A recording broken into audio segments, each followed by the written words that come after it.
கர்த்தருடைய பரிசுத்த நாமத்திற்கு மகிமை உண்டாவதாக.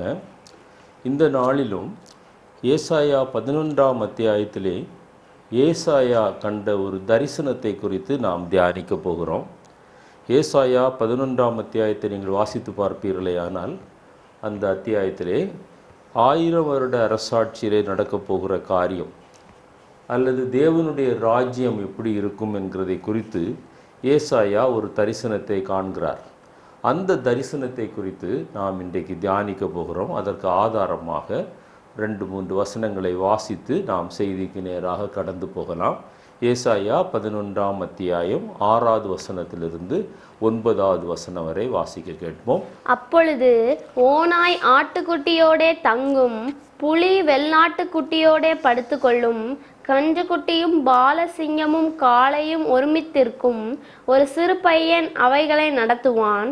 பசுவும் கரடியும் கூடி மேயும், அவைகளின் குட்டிகள் ஒருமித்து படுத்துக்கொள்ளும். சிங்கம் மாட்டை போல் வைக்கோல் தின்னும், பால் குடிக்கும் குழந்தை விரியன் பாம்பு வலையின் மேல் விளையாடும். பால் மறந்த பிள்ளை கட்டு விரியன் புற்றிலே தன் கையை வைக்கும். என் பரிசுத்த பர்வதமெங்கும் தீங்கு செய்வாரும் இல்லை, கேடு செய்வாரும் இல்லை. சமுத்திரம் ஜலத்தினால் நிறைந்திருக்கிறது போல் பூமி கர்த்தரை அறிகிற அறிவினால் நிறைந்திருக்கும். ஒரு நிமிடம் நம்முடைய கண்களை மூடி ஆண்டவரை நோக்கி பார்ப்போம். நல்ல தகப்பனே, நாங்கள் உம்மை நன்றியோடு கூட துதிக்கிறோம். இந்த வசனங்கள் மூலமாக கர்த்தர் எங்களோடு கூட இந்த நாளிலே இடைப்படும்படியாக ஜெபிக்கிறோம். உம்முடைய நாமத்தை மாத்திரம் மகிமைப்படுத்தும். அடியானை மறைத்து அப்பா நீங்கள் பேசும்படியாக ஜெபிக்கிறோம். தாழ்த்துகிறோம், வெறுமையாக்குகிறோம். இயேசு கிறிஸ்துவின் விலையேறப்பெற்ற நாமத்தில் ஜெபிக்கிறோம். ஜெபங்கேடும் ஜீவனுள்ள எங்கள் நல்ல பிதாவே, ஆமென். ஏசாயா 11ஆம் அத்தியாயத்திலே நான் அதற்கு இந்த ஏசாயா கண்ட தரிசனம், தேவனுடைய ராஜ்யம் எப்படி இருக்கும் என்பதற்கு முன்பாக சொல்லப்பட்ட சில முன்னுரை வசனங்களோடு கூட நாம் இந்த செய்தியை தியானிப்போம். 1வது வசனத்தை நான் வாசிக்கும் போது வாசியம்மா. ஈசா என்னும் அடிமரத்திலிருந்து ஒரு துளிர் தோன்றி அவன் வேர்களிலிருந்து ஒரு கிளை எழும்பி செழிக்கும். ஈசா என்னும் ஒரு அடிமரத்திலிருந்து ஒரு துளிர் தோன்றி அவன் வேர்களிலிருந்து ஒரு கிளை எழும்பி செழிக்கும். இயேசுவால் ஆளுகை செய்யப்பட போகிற அல்லது 1000 வருட அரசாட்சியிலே அவருடைய அந்த பொற்கால ராஜ்யத்திலே அது எப்படி இருக்கும் என்பதை இந்த வசனத்தின் ஆரம்பம் என்ன சொல்கிறது என்றால், ஈசா என்னும் அடிமரத்திலிருந்து ஒரு கிளை தோன்றும் என்று எழுதப்பட்டிருக்கிறது. அந்த எபிரேய பதம், கிளைக்கு எபிரேய பதம் என்னவென்று பார்ப்பீர்களேயானால் நெட்சர், NETZER. இந்த நெட்சர் என்ற வார்த்தையில் இருந்து தான் நாஸ்ரேத் என்கிறதான பதம் வந்திருக்கும் என்று வேத பண்டிதர்கள் கருதுகிறார்கள். இயேசு நஸ்ரேயன் என்று அழைக்கப்பட்டார் என்று மத்தேயு எழுதின சுவிசேஷம் 2ஆம் அத்தியாயம் 23வது வசனத்திலே வாசிக்கிறோம். அந்த வசனத்தை நாம் கேட்போம். நாசரேத்து என்னும் ஊரிலே வந்து வாசம் பண்ணினான். நஸ்ரேயன் எண்ணப்படுவார் என்று தீர்க்கதரிசிகளால் உரைக்கப்பட்டது நிறைவேறும்படி இப்படி நடந்தது. பாருங்க, இந்த நெட்சர் என்கிற அந்த கிளை என்கிற அந்த எபிரேய பதம், அதிலிருந்து வந்ததான வார்த்தை நாசரேத். அந்த நாசரேத்திலே அவர் வாசம் பண்ணினதுனாலே நஸ்ரேயன் என்று அழைக்கப்பட்டார். அந்த ஈசா என்னும் அடிமரம் என்பது இயேசு தாவீதினுடைய வம்சத்திலே ஈசாயினுடைய மகன்தான் தாவீது. அந்த தாவீதினுடைய வம்சத்திலே அவர் பிறக்கப் போகிறார் என்பதை தீர்க்க தரிசனமாக இந்த வசனம் சொல்கிறது. இயேசுவின் பிறப்பு அது நிறைவேறுகிறதை நாம் பார்க்கிறோம். இதிலிருந்து ஒரு முக்கியமான காரியம் என்னவென்றால், இயேசுவின் பிறப்பு எப்படி நிறைவேறினதோ அதுபோல இயேசு கிறிஸ்துவின் 2வது வருகையும் அந்த அடிமரமாகி அந்த அடிமரத்திலிருந்து திரும்ப தோன்றுகிற ஒரு அனுபவத்தை தான் ஏசாயா சொல்கிறார். அடிமரம் என்பது ஆவிக்குரிய வாழ்க்கையிலே ஏற்பட்ட ஒரு வீழ்ச்சி, அது ஒரு செத்து போன அனுபவம். ஆனால் அந்த அடிமரம் ஒரு நாளிலே துளிர் விடுகிறது. அந்த ரெமினன்ட் என்று சொல்வார்கள். அது துளிர் விட்டு தான் ஒரு டெண்டர் பிரான்ச், ஒரு இளங்கிளையாக ஆண்டவராய் இயேசு கிறிஸ்து திரும்பவும் இந்த உலகத்திலே வரப்போகிறார். 2வது வசனத்தை வாசியம்மா. ஞானத்தையும் உணர்வையும் அருளும் ஆவியும், ஆலோசனையும் பலனையும் அருளும் ஆவியும், அறிவையும் கர்த்தருக்கு பயப்படுகிற பயத்தையும் அருளும் ஆவியும் ஆகிய கர்த்தருடைய ஆவியானவர் அவர் மேல் தங்கி இருப்பார். 3வது வசனத்தையும் வாசி. கர்த்தருக்கு பயப்படுதல் அவருக்கு உகந்த வாசனையாய் இருக்கும். அவர் தமது கண் கண்டபடி நியாயம் தீர்க்காமலும் தமது காது கேட்டபடி தீர்ப்பு செய்யாமலும். இங்கே இந்த 2 வசனங்களை நாம் பார்க்கும்போது அந்த ஈசா என்னும் அடிமரத்தில் தோன்றுகிற இளங்கிளையாகிய ஆண்டவராய் இயேசு கிறிஸ்துவனுடைய முக்கியமான 7 குணாதிசயங்கள் சொல்லப்பட்டிருக்கிறது. என்னதுதான்? அந்த தேவ ஆவியானவர் ஆண்டவராய் இயேசு கிறிஸ்துவை அபரிதமாக அபிஷேகித்து பிதாவின் சித்தத்தை அவர் செய்யவும், இந்த உலகத்தில் ஜனங்களுக்கென்று அவர் ரட்சிப்பை கொண்டு வரும். அவர் முதல்ல அவர் வந்தபோது பிதாவின் சித்தம் செய்யவே இந்த உலகத்திலே வந்தார். அதன் மூலமாகத்தான் நீங்களும் நானும் ரட்சிக்கப்பட்டு இன்றைக்கு இந்த வேதத்தை வாசிக்கிறோம், தியானிக்கிறோம், கேட்டுக்கொண்டிருக்கிறோம். அவருக்கு 7 வரங்களை அவர் கொடுக்கிறார். அதாவது ஆவியின் அபிஷேகம் முதலாவது தருகிறார், தி ஸ்பிரிட் ஆஃப் அனாயின்மெண்ட். 2வதாக ஞானத்தை கொடுக்கிறார், அதாவது விஷ்ணம். 3வதாக உணர்வு, அதாவது அண்டர்ஸ்டாண்டிங். 4வதாக ஆலோசனை, கவுன்சில். 5வதாக பலம், அது பவரை குறிக்கிறது. 6வதாக அறிவு அல்லது நாலெட்ஜ். 7வதாக தெய்வ பயம். இந்த 7 வகையான ஆவிகளையும் ஆண்டவராகிய இயேசு கிறிஸ்துவுக்கு பரிசுத்த ஆவியானவர் மிக அபரிதமாக அபிஷேகித்து இந்த உலகத்திலே அவரை அனுப்பினார் என்று நாம் பார்க்கிறோம். இதை தீர்க்க தரிசனமாக கிட்டத்தட்ட 700 ஆண்டுகளுக்கு முன்பாகவே ஆண்டவராய் இயேசு கிறிஸ்து வருவதற்கு முன்பாகவே ஏசாயா தீர்க்கதரிசி சொல்லியிருக்கிறார். இங்கே நாம் அறிய வேண்டிய ஒரு முக்கியமான காரியம் என்னவென்றால், அந்த 3வது வசனத்தில் வாசிக்கும்போது கர்த்தருக்கு பயப்படுதல் அவருக்கு சுகந்த வாசனையாக இருக்கும். அதை நீங்கள் ஆங்கிலத்தில் வாசித்தீங்கன்னா ரொம்ப அழகாக இருக்கும். ஹிஸ் நாஸ்ட்ரில்ஸ் என்கிறது அது நம்முடைய மூக்கு துவாரங்கள், 2 துவாரங்கள். Shall be in the fear of God. அவர் முகர்ந்து பார்க்கிறது, அவர் சுவாசிக்கிறது. நமக்கு எப்படி ஆக்சிஜனை நம்ம உள்ளே இழுக்கிறோமோ, அல்லது எப்படி ஒரு மனத்தை அல்லது ஒரு நாற்றத்தை நாம் உணர்கிறோமோ, அதே போல அவருடைய நாஸ்ட்ரில்ஸ் என்ன செய்கிறதா? தெய்வ பயத்தை முகர்ந்து பார்க்கிறதாய் காணப்படுகிறது. அவருடைய நாசியின் சுவாசமே தெய்வ பயம் என்று வாசிக்கிறோம். 4வது வசனத்தை வாசியுமா. நீதியின்படி ஏழைகளை நியாயம் விசாரித்து யதார்த்தத்தின்படி பூமியில் உள்ள சிறுமையானவர்களுக்கு தீர்ப்பு செய்து பூமியை தமது வாக்கின் கோலால் அடித்து தமது வாயின் சுவாசத்தால் துன்மார்க்கரை சங்கரிப்பார். இங்கே முக்கியமான காரியங்கள் சொல்லப்பட்டிருக்கிறது. ஏழைகளுக்கு அவர் நியாயம் நீதி செய்வார், சிறுமைப்பட்டவர்களுக்கு நியாயம் நீதி செய்வார், அவர் துன்மார்க்கரை அழிப்பார்.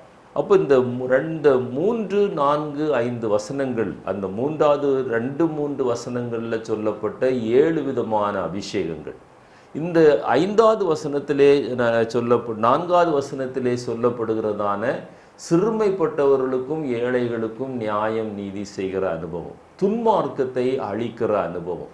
ஆண்டவராய் இயேசு கிறிஸ்துவை நீங்களும் நானும் ஏற்றுக்கொண்டு ரட்சிக்கப்பட்டது உண்மையானால் அந்த 7 விதமான அபிஷேக ஆவியும் நம்மிடத்தில் இருக்க வேண்டும். அதே நேரத்தில் அதன் வெளிப்பாடாக ஜனங்களை ரட்சிப்பிற்கு நேராய் வழிநடத்தவும், ஏழைகள் சிறுமைப்பட்டவர்களுக்கு நியாயம் செய்யவும், துன்மார்க்கத்தை அழிக்கிற ஒரு கிருபையும் ஆண்டவர் நம்மிடத்திலே தந்திருக்க வேண்டும். அதுதான் உண்மையான ரட்சிப்பு. 5வது வசனத்தை வாசிப்போம், கேட்போம். நீதி அவருக்கு அரை கட்டும், சத்தியம் அவருக்கு இடை கச்சையுமாய் இருக்கும். பாருங்க, அடுத்ததாக ஒரு ரட்சிக்கப்பட்ட மனிதன் தேவன் அந்த 1000 வருட அரசாட்சியில பங்கு பெற தகுதி உள்ளவர்களாக நீங்களும் நானும் மாற வேண்டும் என்றால், இப்பொழுது உலகத்தில் ஜீவிக்கிற இந்த நாட்களில் தானே நீங்களும் நானும் அதற்குரிய திவ்ய சுபாவங்களை உடையவர்களாய் மாற வேண்டும். ஆண்டவராய் இயேசு கிறிஸ்துவுக்கு என்ன இருந்தது? அவருக்கு நீதி அரைக்கட்டு, அவருடைய லாயின் என்கிறது இப்போ நம்ம அந்த கோவணம் மாதிரி, அதுதான் அவருடைய அரைக்கட்டாக இருந்தது. சரீரப்பிரகாரமான அனுபவம் அவருக்கு சத்தியம், அவருக்கு இடைக்கச்சா இருந்தது. ஆவிக்குரிய பிரகாரமாக அதில் எல்லாவற்றிலும் அவர் பூரணம் அடைந்திருந்தார். ஒரு பெர்ஃபெக்ஷன் அவரிடத்திலே காணப்பட்டது என்று பார்க்கிறோம். அப்போது இந்த முதல் அந்த இன்ட்ரொடக்ஷனே என்ன சொல்லுகிறது? ஆண்டவராய் இயேசு கிறிஸ்துவனுடைய 2வது வருகைக்கு பின்பு 1000 வருட அரசாட்சியில் நீங்களும் நானும் அவர்களோடு கூட ராஜாக்களும் ஆசாரியர்களுமாய் இருந்து நீங்கள் ஆளுகை செய்கிறவர்களாக மாற வேண்டும் என்றால், ஆண்டவராய் இயேசு கிறிஸ்துவுக்கு இருந்த அந்த 7 விதமான அபிஷேகமும், அவர் ஏழைகளுக்கு நீ சிறுமைப்பட்டவர்களுக்கு நியாயம் நீதி செய்தது போலவும், நீதி அரைக்கட்டாகவும் அவருடைய அந்த சத்தியம் நம்முடைய கச்சையாகவும் மாறுகிற ஒரு அனுபவம் இருந்தால் தான் நீங்களும் நானும் அதில் போக தகுதி உள்ளவர்களாய் மாறுகிறோம். இப்பொழுது அந்த ஏசாயா 6-9 வரை நம்ம வாசித்தோம். முதல்ல ஆரம்பத்தில் வாசித்தோம். இதில் முக்கியமாக சொல்லப்பட்டிருக்கிற காரியங்கள் என்னவென்றால், மிருகங்கள் ஒன்றோடு ஒன்று இசைந்து வாழ்கிற அனுபவம். எப்படிப்பட்ட மிருகங்கள்? இன்றைக்கு அந்த மிருகங்கள் ஒன்றை ஒன்று கடித்து சாப்பிட்டு கொதறுகிற அனுபவத்தை பார்க்கிறோம். ஆனால் 1000 வருட அரசாட்சியில் இன்றைக்கு ஒன்றை ஒன்று சாப்பிட்டு கொதறி ஒன்றுக்கு ஒன்று எதிரடையாக போர் செய்கிற அந்த மிருகங்கள் எல்லாம் அவர்கள் இணைந்து இசைந்து வாழ்கிற ஒரு அனுபவம் காணப்படுகிறது. இது எதை காட்டுகிறது? இன்றைக்கு இந்த உலகத்தில் அப்படிப்பட்ட ஒரு சூழ்நிலையில் நீங்களும் நானும் வாழ்ந்து கொண்டிருந்தாலும் நமக்குள்ளே இருக்கிறதான அந்த விரோதம், பகை, வெறுப்பு, கலாச்சார வித்தியாசங்கள், பொறாமை போன்ற எரிச்சல் போன்றவைகளை நீங்களும் நானும் களைந்து அவர் இசைந்த ஆத்துமாக்களாய் வாழ்கிற அனுபவத்தை 1000 வருட அரசாட்சிக்குள்ள நீங்களும் நானும் பிரவேசிக்க வேண்டும் என்றால் இந்த உலகத்திலேயே நாம் அதை அபியாசப்படுத்த வேண்டும். அந்த இசைவில்லாத ஒரு அனுபவம் வரும்போது யுத்தங்கள் உண்டாகிறது. அது தனி மனிதனுடைய யுத்தங்களாய் மாறலாம், அல்லது பிறரோடு ஒரு கூட்டத்தோடு சேர்ந்த யுத்தங்களாய் மாறலாம்.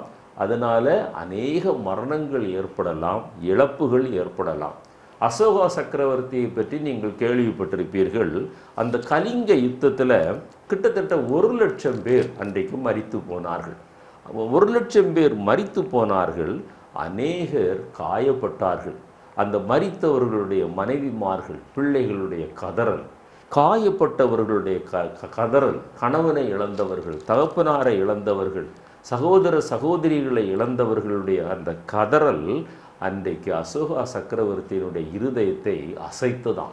அதனால அவர் ஒரு மனம் மாறுதலை கண்டடைந்து, இனிமேல் நான் யுத்தத்திற்கு செல்ல மாட்டேன் என்று சாத்மீகத்தை போதிக்கிற புத்த மதத்தை தழுவினார் என்றும், அதற்கு பிறகு அவர் புத்த மதத்தை இந்தியாவிலே ஸ்தாபிப்பதிலே முக்கிய பங்கு வகித்தார் என்றும் சரித்திரம் சொல்லுகிறது. இதனுடைய கருத்து என்ன? இன்றைக்கு அன்றைக்கு வரப்போகிற 1000 வருட அரசாட்சியில் நாம் வாசித்த அந்த வசனங்களிலே சொல்லப்பட்டது போல எதிரிடையாய் இன்று செயல்படுகிற மிருகங்கள் அன்றைக்கு இசைந்து வாழப்போகிறது. அதே போல நீங்களும் அந்த 1000 வருட அரசாட்சிக்கு நீங்களும் நானும் செல்ல வேண்டும் என்றால், எதிரிடையான கலாச்சாரம் அல்லது எதிரிடையான எண்ணங்கள், சிந்தனைகள், பழக்க வழக்கங்கள் உள்ள மனிதர்களோடு இன்றைக்கு நீங்களும் நானும் இசைந்து வாழ வேண்டும் என்பது தேவனுடைய சித்தமாயிருக்கிறது. கிமு 648 அல்லது 720 ஆண்டுகளுக்கு முன்பாக வாழ்ந்த அந்த ஏசாயாவின் தரிசனம் எதை முக்கியப்படுத்துகிறது? சமாதானமான ஒரு வாழ்க்கை, எல்லோரோடும் சமாதானமாய் இருங்கள் என்று ஆண்டவர் சொல்கிறார். இன்னொரு இடத்துல நிருபத்தில் வாசிக்கும் போது கூடுமான வரைக்கும் நீங்கள் சமாதானமாய் இருங்கள் என்று நாம் வாசிக்கிறோம். சமாதானம் என்கிற வாழ்க்கை எப்பொழுது வரும்? நம்முடைய உள்ளத்திலிருந்து ரோதம், பகை, அந்த கசப்பு இதெல்லாம் மறைகின்ற ஒரு கிறிஸ்தவ வாழ்க்கை வரும்போது தான் மற்றவர்கள் நமக்கு எதிரடையாக எவ்வளவு துன்பங்களை தந்தாலும் அல்லது எவ்வளவு வெறுப்புகளை அவர்கள் கக்கினாலும் அவர்களோடும் கூட எல்லோரோடும் பழகி சமாதானமாக இருக்கிற ஒரு அனுபவத்தை ஆண்டவர் நமக்கு தருவார். நமது மூளை அறிவில் ஒருவேளை இது சாத்தியமில்லாத காரியமாக இருக்கலாம். ஆனால் ஏசாயா பரிசுத்த ஆவியானவரால் ஏவப்பட்டு இது சாத்தியமாகும் ஒரு தேவனுடைய ஒரு கிறிஸ்தவனுடைய வாழ்க்கையில இது சாத்தியமாகும் என்று ஏவப்பட்டு தான் அவர் இந்த 9வது அத்தியாயத்தில் அவர் சொல்லுகிறார். ஏசாயா 9ஆம் அத்தியாயம் 2வது வசனத்திலிருந்து 7வது வசனம் வரை வாசிக்க கேட்போம். இருளில் நடக்கிற ஜனங்கள் பெரிய வெளிச்சத்தை கண்டார்கள். மரண இருளின் தேசத்தில் குடியிருக்கிறவர்களின் மேல் வெளிச்சம் பிரகாசித்தது. அந்த ஜாதியை திரளாக்கி அதற்கு மகிழ்ச்சியை பெருக பண்ணினீர். அறுப்பில் மகிழ்கிறது போலவும் கொள்ளையை பங்கிட்டு கொள்ளுகையில் களி கூறுகிறது போலவும் உமக்கு முன்பாக மகிழுகிறார்கள். மீதியானியரின் நாளில் நடந்தது போல அவர்கள் சுமந்த நுகத்தடியையும் அவர்கள் தோளின் மேலிருந்த மிலாற்றையும் அவர்கள் ஆளோட்டியின் கோலையும் முறித்து போட்டீர். அமளியாய் யுத்தம் பண்ணுகிற வீரருடைய ஆயுத வர்க்கங்களும் இரத்தத்தில் புரண்ட உடுப்பும் அக்கினிக்கு இரையாக சுட்டரிக்கப்படும். நமக்கு ஒரு பாலகன் பிறந்தார், நமக்கு ஒரு குமாரன் கொடுக்கப்பட்டார். கர்த்தத்துவம் அவர் தோளின் மேல் இருக்கும். அவர் நாமம் அதிசயமானவர், ஆலோசனை கர்த்தா, வல்லமை உள்ள தேவன், நித்திய பிதா, சமாதான பிரபு என்னப்படும். தாவீதின் சிங்காசனத்தையும் அவனுடைய ராஜ்யத்தையும் அவர் திடப்படுத்தி அதை இது முதற்கொண்டு என்றென்றைக்கும் நியாயத்தினாலும் நீதியினாலும் நிலைப்படுத்தும் படிக்கு அவருடைய கர்த்தத்துவத்தின் பெருக்கத்துக்கும் அதன் சமாதானத்துக்கும் முடிவில்லை. சேனைகளின் கர்த்தருடைய வைராக்கியம் இதை செய்யும். சேனைகளுடைய கர்த்தரின் வைராக்கியம் இதை செய்யும். சேனைகளுடைய கர்த்தரின் வைராக்கியம் நமக்கு இருக்குமே. ஆனால் இன்றைக்கு உலகத்தில் எவ்வளவு எதிரடையான சூழ்நிலை இருந்தாலும், நமக்கு விரோதமாக எத்தனை பேர் எழும்பினாலும் நீங்களும் நானும் அவர்களோடு கூட சமாதானமாக இருக்க முடியும். அந்த 6வது வசனத்தில் அவருக்கு பல நாமங்கள் சொல்லப்பட்டது. அதில் ஒரு நாமம் சமாதான பிரபு. அந்த வசனம் எப்படி ஆரம்பிக்கிறது?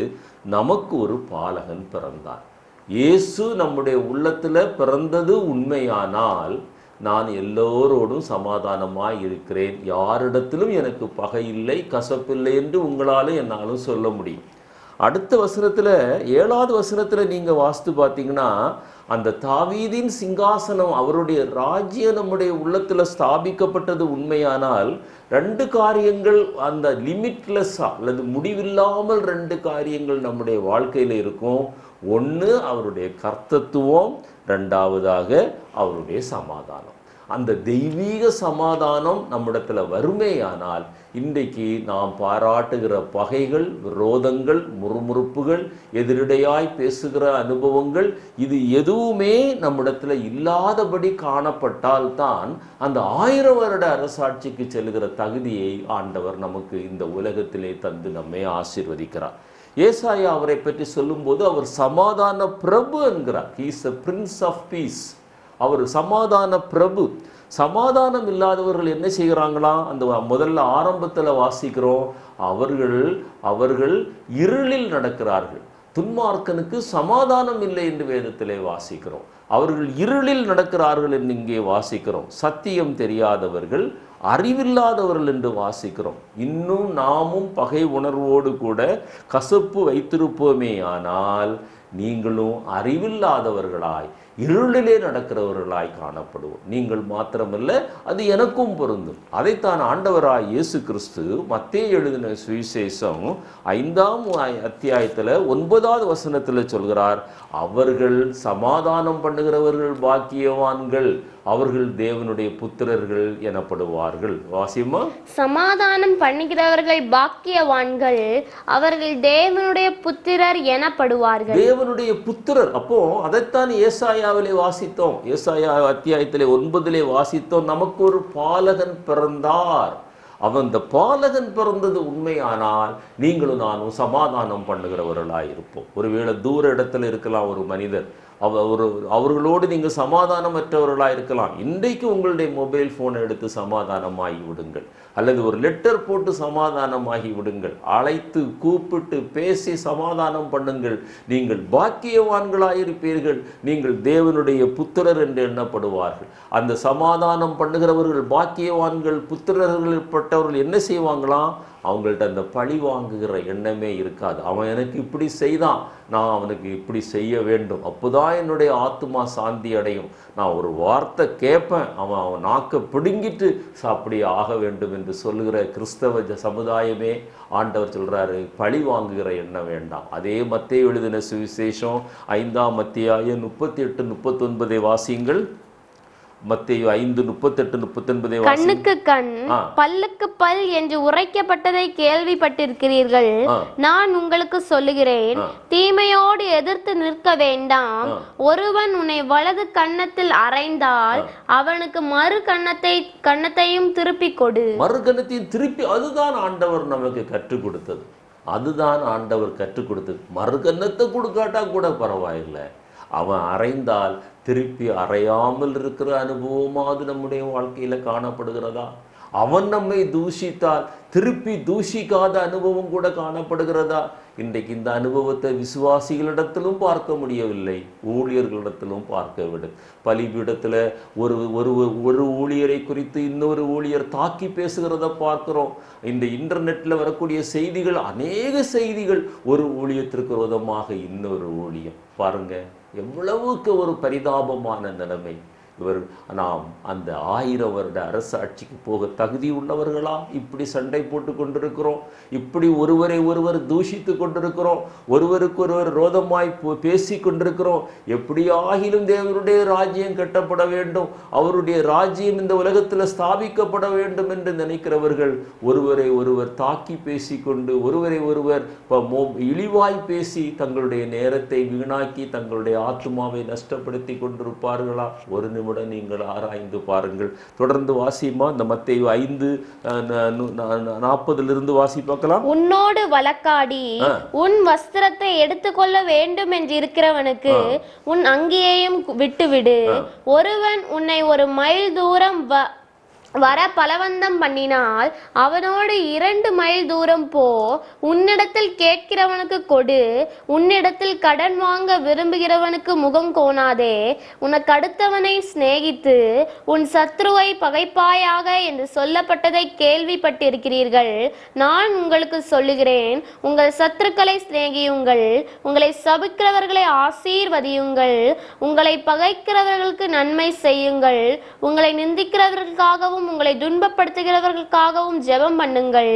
இப்படி செய்வதினால் நீங்கள் பரலோகத்தில் இருக்கிற உங்கள் பிதாவுக்கு புத்திரராய் இருப்பீர்கள். அவர் தீயோர் மேலும்.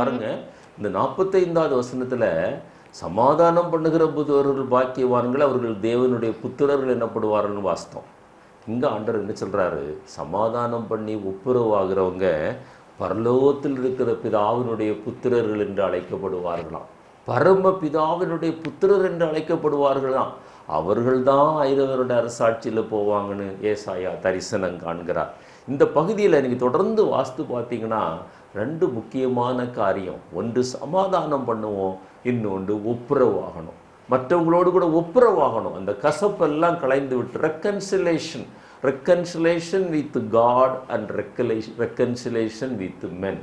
இந்த 2ம் இல்லாத ஒரு கிறிஸ்தவ ஜீவியம், தன்னைத்தானே வஞ்சித்து ஏமாற்றி கொண்டிருக்கிற ஜீவியம் 1000 வருட அரசாட்சிக்கு போக முடியாத ஒரு பரிதாபமான ஜீவியம். பழகி அவரோடு பேசி பழகி சமாதானமாயிருங்கள், அப்பொழுது உங்களுக்கு நன்மை உண்டாகும் என்று யோபுல வாசிக்கிறோம். அதே மாதிரி மனிதர்களோடு கூட அந்த தவறான நிலையை விட்டு வெளியே வந்து அவர்களோடு பழகி பேசி சமாதானமாகி ஒப்புரவாகிற ஒரு மனிதன்தான் உண்மையான கிறிஸ்தவன். அதே இந்த உணர்வு நம்முடைய வாழ்க்கையில காணப்பட வேண்டும். இங்க பாருங்க 2 முக்கியமான காரியம். ஒன்று சமாதானம், இன்னொன்று ஒப்புரவல். Peace and reconciliation. நம்முடைய அது 2ஐயும் நீங்க செய்து பாருங்க, உங்களுடைய இருதயத்தில் யாரும் உங்களை விட்டு எடுத்து விட முடியாத ஒரு சமாதானத்தை ஆண்டவர் தருவார். அதைத்தான் அவர் சொன்னார், நான் சமாதானத்தை உங்களுக்கு வைத்து போகிறேன், உலகம் பெறுகிற சமாதானம் அல்ல என்று சொன்னார். உங்கள் இருதயம் கலங்காதிருப்பதாக என்று ஆண்டவர் சொன்னார். நம்முடைய இருதயத்தில் கலக்கம் இருக்கக்கூடாது, வேதனை இருக்கக்கூடாது, தவிப்பு இருக்கக்கூடாது.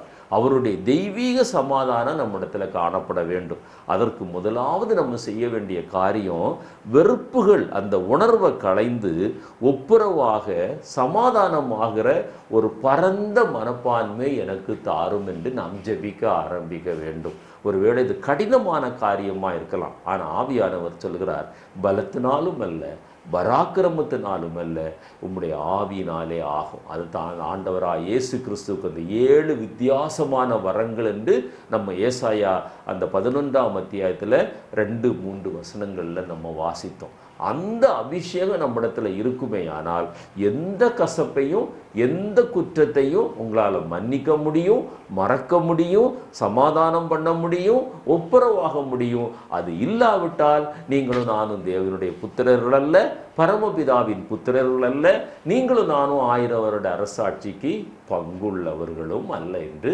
நான் சொல்லல, வேதம் சொல்லுகிறது. இதற்கு அந்த வெறுப்புகளை களைகிறதற்கு அது ஒரு சில ஆலோசனைகளை நான் சொல்லுகிறேன்.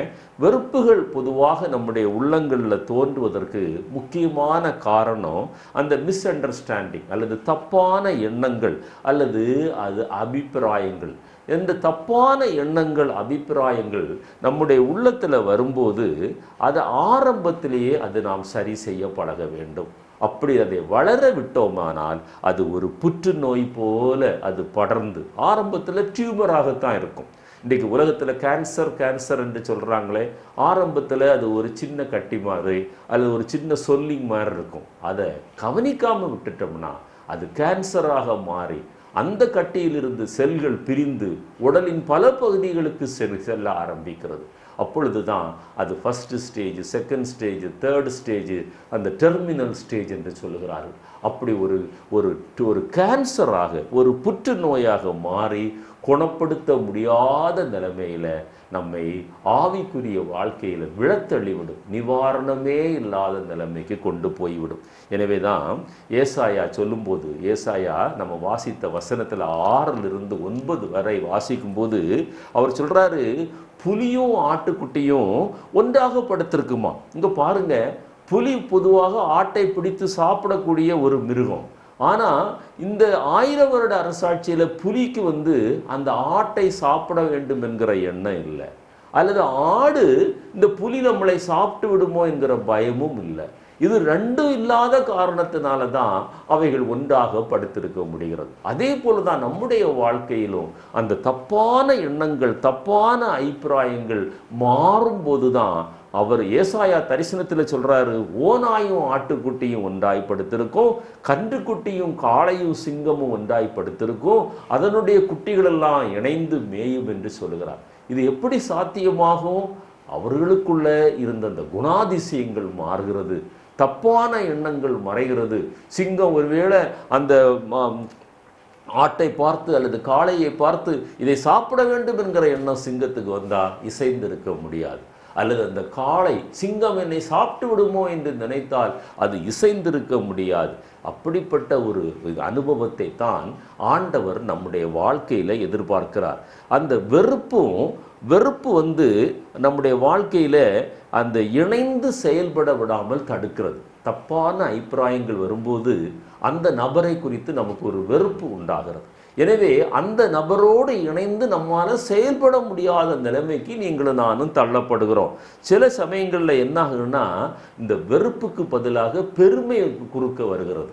அப்பொழுதும் நீங்களும் நானும் இணைந்து செயல்பட முடியாது. நம்ம 2 பேருக்குள்ள வெறுப்பு இருந்தாலும் இணைந்து செயல்பட முடியாது, பெருமை இருந்தாலும் இணைந்து செயல்பட முடியாது, தப்பான அபிப்பிராயங்கள் இருந்தாலும் இணைந்து செயல்பட முடியாது. ஆனால் ஏசாயா கண்ட 1000 வருட அரசாட்சியில் ஓநாயும் ஆட்டுக்குட்டியும் ஒன்றாய் படுத்திருக்கிறது, ஆடும் புலியும் ஒன்றாய் படுத்திருக்கிறது, சிங்கமும் பசுவும் ஒன்றாய் படுத்திருக்கிறது. அந்த வெறுப்புகள் எல்லாம் கலைந்து பெருமை, சிங்கம் நான் காட்டுக்கு ராஜா என்று நினைக்கல, அந்த பெருமை அங்கே காணப்படவில்லை. என்னை கேட்டுக்கொண்டிருக்கிற அருமையான தேவனுடைய பிள்ளையே, அன்றைக்கு ஆங்கிலேயர் நம்முடைய தேசத்தை அடிமைகளாக நம்மை ஆண்டார்கள். அவர்கள் சுதந்திரம் பெற்று போனார்கள், இந்தியாவுக்கு சுதந்திரம் கிடைத்தது. அந்த சுதந்திர இந்தியாவில் இந்துக்களுக்கும் முஸ்லிம்களுக்கும் சுதந்திரம் கிடைக்கவில்லை. அவன் மன அளவில் சுதந்திரம் கிடைக்கவில்லை. ஒருவரை ஒருவர் வெறுத்தார்கள், ஒருவருக்கு ஒருவர் ரோதமாய் பட்டயங்களை எடுத்தார்கள். அதனால அவர்கள் கொன்று குவித்தார்கள் என்று நாம் சரித்திரத்திலே வாசிக்கிறோம். முஸ்லிம்கள் இந்துக்களையும், இந்துக்கள் முஸ்லிம்களையும் கொன்று குவிக்கிறார்கள். இன்றைக்கு நாம் அதை தொடர்ந்து பார்த்து கொண்டிருக்கிறோம். அந்த நாட்களில் தான் மகாத்மா காந்தி கால்நடையாக அந்த எல்லா இடங்களுக்கும், அந்த கலவரம் நடந்த எல்லா இடங்களுக்கும் அவர் நடந்து சென்று சாகும் வரை உண்ணாவிரதம் இருந்து அவர் ஒரு சமாதான சூழ்நிலையை கொண்டு வந்தார் என்று நாம் சரித்திரம் கூறுகிறது. இவர் அந்த காலகட்டத்தில் தான் அவர் மகாத்மா காந்தி மலை பிரசங்கத்தை வாசித்து அவர் தொடப்பட்டு அந்த சமாதானத்திற்கான முயற்சிகளை எடுத்தார் என்று சரித்திரம் சொல்கிறது. அந்த மலை பிரசங்கத்தில் 5ஆம் அத்தியாயம் 38வது வசனத்திலிருந்து 48வது வசனம் வரை நம்ம வாசிக்க கேட்டோமே, சமாதானம் பண்ணுகிறவர்கள் பாக்கியவான்கள். 1 மைல் தூரம் உன்னை பலவந்தம் பண்ணினா நீ 2 மைல் தூரம் போ. உன்னை கன்னத்தில் ஒரு கன்னத்தில் அறைந்தா மறு கன்னத்தை காட்டி கொடு. உன் வஸ்திரத்தை கேட்டா உன் அங்கியை கொடு. சத்துருக்களை நீ சிநேகி. இந்த வசனங்கள் தான் அவரை தொட்டது. அவரை தொட்ட போஸ்ட் இண்டிபெண்ட் பீரியட்ல, இம்மீடியட்லி ஆஃப்டர் அவர் இண்டிபெண்டன்ஸ், நமக்கு சுதந்திரம் கிடைத்த மாத்திரத்தில் ஏற்பட்ட இந்து முஸ்லீம் கலவரத்தை அவரால் தடுத்து நிறுத்த முடிந்தது. அவரை இயேசுவை அவர் இருதயத்தில் ஏற்றுக்கொண்டாலும் அவர் இயேசுவினுடைய பிள்ளை என்று அறிக்கை பண்ணல. அந்த நிலைமைக்கு அவர் வரல. அவராலேயே அவ்வளவு தூரம் செய்ய முடியுமையானால், நீ இயேசுவை ஏற்றுக்கொண்டது உண்மையானால், ரட்சிக்கப்பட்டது உண்மையானால், ஞானஸ்நானம் பெற்றது உண்மையானால், நீ அபிஷேகம் பெற்றது உண்மையானால், நீ ஒரு விசுவாசி என்று சொல்வது உண்மையானால், உன்னால் எல்லாரோடு கூட சமாதானமாக இருந்து ஒப்புரவாக முடியும் என்பது உண்மை.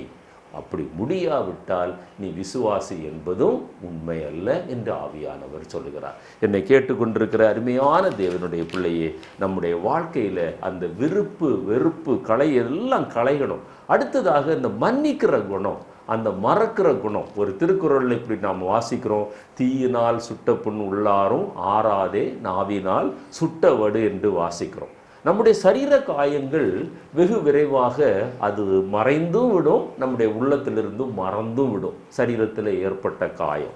ஆனால் பிறர் நம்முடைய நாவினால் சுடுகிற காயங்கள் இருக்குதே, அது அவ்வளோ ஈஸியாக மறக்காது. எனவே நாம் அதில் ரொம்ப கவனமாக இருக்க வேண்டும். யாரையாவது நம்முடைய நாவினால் சுடுகிறோமா, நம்முடைய நாவினால் அவர்களுடைய இருதயத்தில் ஒரு வெறுப்பை உண்டு பண்ணுகிறோமா? புலியும் ஆட்டுக்குட்டியும் சேர்ந்து படுக்கிறது, சிங்கமும் பசுவும் சேர்ந்து படுக்கிறது. அப்படி படுக்க வேண்டும் என்றால் நீங்களும் நானும் மற்றவர்கள் செய்த, நமக்கு விரோதமாய் செய்த காரியங்களை மன்னிக்க வேண்டும், மறக்க வேண்டும். அந்த கிமு கிபி என்று சொல்லுகிறோமே, கிறிஸ்துவுக்கு முன் கிறிஸ்துவுக்கு பின் என்று சரித்திரம் 2ஆக பிரிக்கப்பட்டிருக்கிறதே, நம்முடைய வாழ்க்கையில் கிமுக்கு முன் கிமுக்கு பின் எப்படியாக மாற வேண்டும்? ஒரு சகோதரன் சாட்சி சொல்லும்போது நான் கேட்டேன், அவர் கிமுவுக்கு முன் கிமுவுக்கு பின் என்று சொன்னார். கிறிஸ்து அவருடைய உள்ளத்தில் பிறப்பதற்கு முன்பாக அவருடைய வாழ்க்கை எப்படி இருந்தது? கிறிஸ்து அவருடைய உள்ளத்தில் பிறந்த பிறகு அவருடைய வாழ்க்கை எப்படி இருந்தது?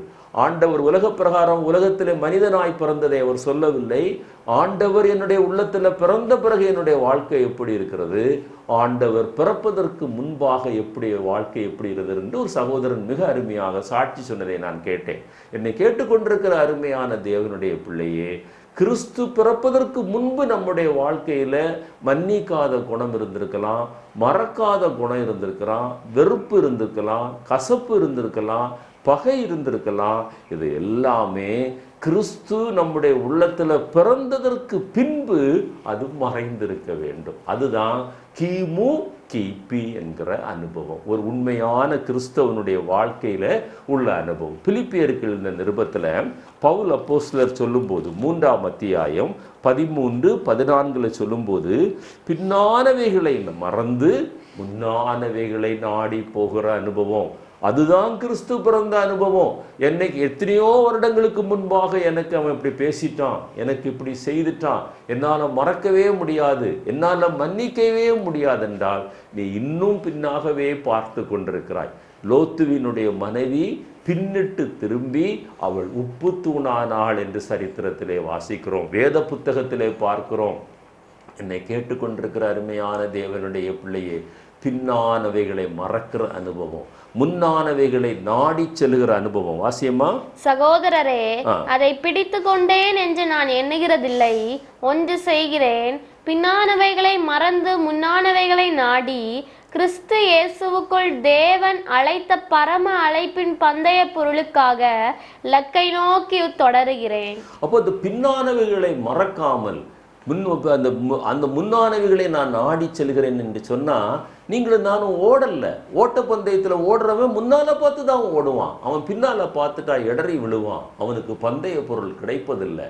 அதுபோல உங்களுடைய வாழ்க்கையில உங்களை காயப்படுத்தினவர்கள் இருக்கலாம், உங்களை அவதூறாய் பேசினவர்கள் இருக்கலாம், உங்களை நிந்தித்தவர்கள் இருக்கலாம், நீங்கள் செய்யாத குற்றங்களை சொன்னவர்கள் அநேகர் இருக்கலாம். என்னுடைய வாழ்க்கையில இது எத்தனையோ நடந்திருக்கிறது. எல்லாவற்றையும் மன்னித்து மறக்க கர்த்தர் எனக்கு கிருபை செய்தார். எனக்கு மரணம் ஏற்பட்டது என்று தவறான செய்தி வந்த போது கூட சந்தோஷப்பட்டவர்கள் உண்டு. ஆனாலும் அவர்களோடு கூட ஒப்புரவாகி பழகி சமாதானமாயிருக்க கர்த்தர் இன்றைக்கு உதவி செய்கிறார். பின்னானவைகளை மறந்து முன்னானவைகளை நாடி செல்கிற ஒரு அனுபவம், அந்த நியமித்த ஓட்டத்தில் ஓடுகிற ஒரு அனுபவம், பந்தய பொருளை எப்படியாவது பிடித்து கொள்ள வேண்டும் என்கிற ஆஞ்சை, அதுதான் ஏசாயா கண்ட தரிசனம். அதுதான் 1000 வருட அரசாட்சிக்கு நம்மை அழைத்து செல்லுகிற ஒரு அனுபவம்.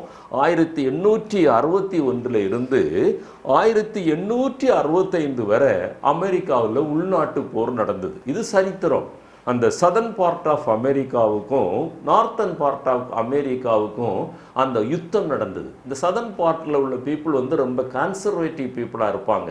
நான் அந்த தேசத்திலே ஒரு 5 மாதங்கள் அந்த ஜார்ஜியா மாநிலத்திலே டிஃப்டன் என்கிற இடத்துல அங்கே உள்ள ஒரு எக்ஸ்பெரிமெண்டல் ஸ்டேஷனில் விசிட்டிங் சயின்டிஸ்டாக இருந்தேன். அப்பொழுது இந்த சரித்திரத்தை நான் பார்த்தேன். அங்கே அந்த வட பக்கத்து ஜனங்களுக்கும் தென்பக்கத்து ஜனங்களுக்கும் உள்நாட்டு யுத்தம் நடந்தது. லட்சக்கணக்கான மனிதர்கள் மாண்டு போனார்கள். லட்சம்னா கிட்டத்தட்ட 6 லட்சம் பேர் மரணம் அடைந்தார்கள். அப்பொழுதுதான் ஆபிரகாம் லிங்கன் என்கிற மாபெரும் மனிதன், அவர் அங்கே ஜனாதிபதி ஆகிறார். அவர் ஜனாதிபதி ஆன போது அவர் எடுத்த முயற்சியினால தான் அந்த யுத்தமும் நின்றது, அந்த வடபகுதி தென்பகுதி என்கிற அந்த பிரிவினையும் நின்றது. அதே போல ஜெர்மனி கிழக்கு ஜெர்மனி மேற்கு ஜெர்மனிக்கு நடுவில் ஒரு தடுப்பு சுவர் இருந்தது. அந்த சுவர் விழுந்தது. இன்றைக்கு ஒரே ஜெர்மனியாய் காணப்படுகிறது. அமெரிக்க தேசத்துல அந்த உள்நாட்டு யுத்தத்தை அந்த நிறுத்தின அந்த ஆபிரகாம் லிங்கனுடைய வாழ்க்கையை நீங்கள் உற்று பார்ப்பீர்களேயானால் பல தோல்விகளை சந்தித்து அவர் மேலே வந்தவர். ஒரு சாதாரண செருப்பு தொழிலாளியுடைய மகன்தான். அவருடைய தோற்றம் நன்றாக இருக்காது.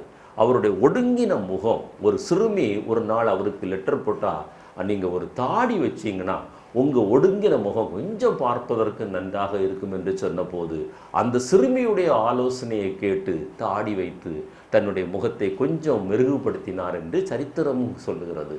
அவருடைய வாழ்க்கையை நீங்கள் உன்னிப்பாக கவனித்து பார்த்தீங்கன்னா ஒரு நல்ல கிறிஸ்தவர், அதிகாலமே எழும்பி ஜெபிக்கிறவர். அவருடைய மெய்க்காவலாளர்களெல்லாம் விடிய காலம் 3 மணி 4 மணிக்கு எழும்பி இருக்கும்போது அவர் ஜெபிக்கிற சத்தம் அங்கே கேட்கும். அவங்களுக்கு அது ஜெபம் என்று தெரியாது. யார் அவருடைய அறைக்குள் சென்றார்கள்? நாம் இவ்வளவு நேரம் இவ்வளவு பேர் நாம் அவர் அறையை சுற்றி காவல் இருக்கிறோமே, நம்மை தாண்டி யார் உள்ளே சென்றார்கள், யாரிடத்தில் பேசி கொண்டிருக்கிறார் என்று அவர்களுக்குள்ளே அவர்கள் பேசி கொண்டார்களாம். ஒரு நாளில் தைரியத்தை வரவழைத்து கொண்டு, ஐயா அதிகாலையிலே யாரிடத்திலேயோ பேசி கொண்டிருக்கிறீங்களே, நீங்கள் யார் என்று கேட்ட யாரிடத்துல பேசுறீங்கன்னு சொன்னபோது அவர் சொன்னாராம், உங்களையும் என்னையும் படைத்த கர்த்தரிடத்துல நான் பேசி கொண்டிருக்கிறேன். அவ்வளவு ஜெபிக்கிற மனிதன், கிறிஸ்தவன். அவருடைய ஒரு பண்பை மாத்திரம் சொல்றேன். அவரு அந்த ஜனாதிபதி ஆன உடனே அந்த எதிர்கட்சியை சேர்ந்தவர் பரிகாசமாய் சொன்னானா, உன்னுடைய அப்பா தான் எனக்கு செருப்பு தைச்சு கொடுத்தாருன்னா.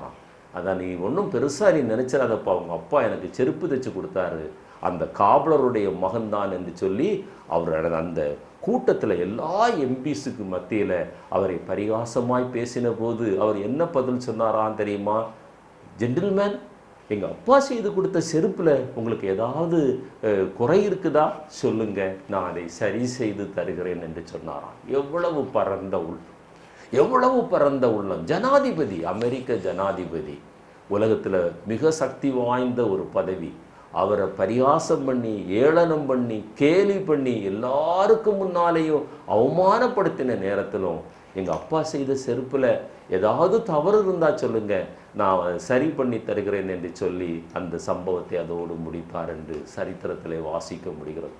எவ்வளவு மறக்கிற அனுபவம், எவ்வளவு மன்னிக்கிற அனுபவம். குரோதம் இல்லை, கோபம் இல்லை, எரிச்சல் இல்லை, கசப்பு இல்லை, வெறுப்பு இல்லை.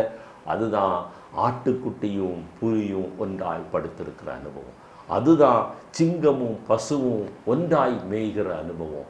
இந்த அனுபவம் இன்றைக்கு ஏன் கிறிஸ்தவர்களிடத்தில் இல்லை? ஏன் ஊழியர்களிடத்தில் இல்லை? அவர்கள் உண்மை கிறிஸ்தவர்களாகவும் இல்லை, உண்மை ஊழியர்களாகவும் இல்லை.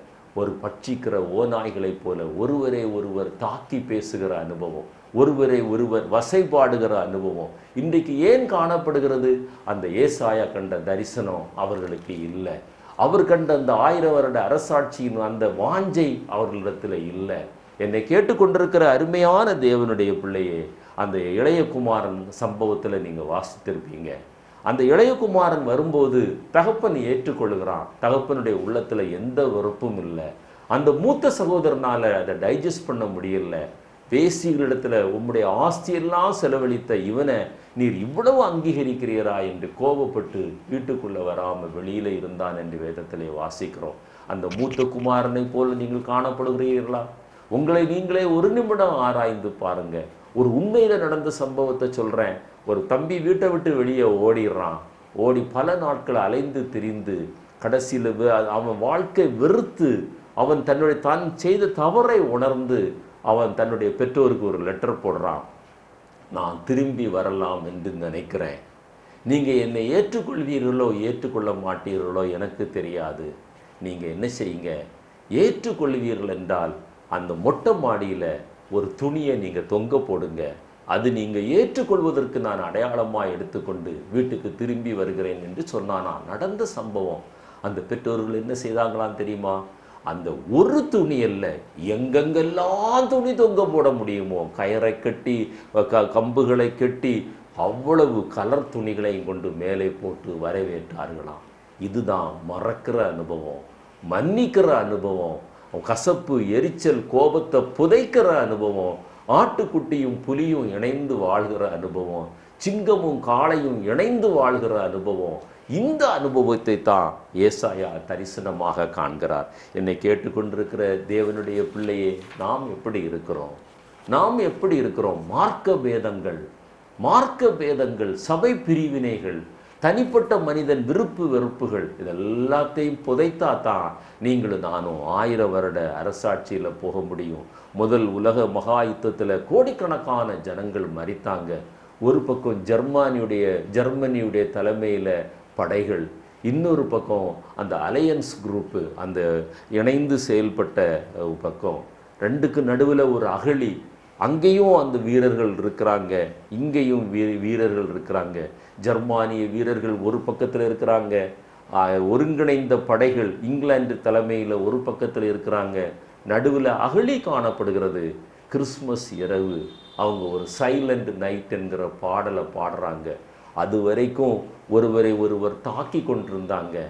ஆனால் அந்த கிறிஸ்மஸ் இரவு அன்றைக்கு, அந்த டிசம்பர் 24 நடு இரவு 12 மணிக்கு சைலண்ட் நைட் என்கிற அந்த கிறிஸ்மஸ் பாடல்களை பாடும்போது 2 சைடில் இருந்த அந்த யுத்த வீரர்கள் மனம் உடைந்து அழுது, பிறகு அவர்கள் ஓடி வந்து ஒருவருக்கொருவர் பரிசுகளை கொடுத்து அவர்களை கட்டி அணைத்து, அவர்கள் தங்கள் எதிர் அணியை சேர்ந்தவர்களாயிருந்தாலும் அவங்க உள்ளத்தில் இருந்த சமாதானத்தை, சந்தோஷத்தை பகிர்ந்து கொண்டார்கள் என்று சரித்திரம் சொல்லுகிறது.